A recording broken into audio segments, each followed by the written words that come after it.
Менің қателігімді қайталамаңыздар. Мынау көліктің және жұмыс үстелінің шаңын соруға арналған Xiaomi'дің мини шаң сорғышы.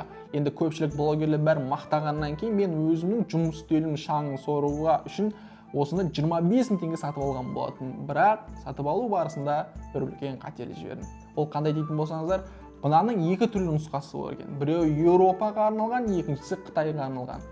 Еуропаға арналған нұсқасы Қытайға арналған нұсқасына қарағанда шаң сору қуаты әлсіз екен.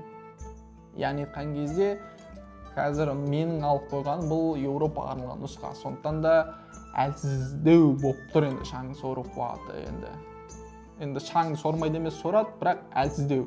Не үшін Еуропанікі әлсіз дейтін болсаңыздар, себебі Еуропада бір заң бар екен. Соған байланысты арнайлап әлсіздетіп қойған екен. Мен түсінбедім ол қандай заң екен. Жалпы солай.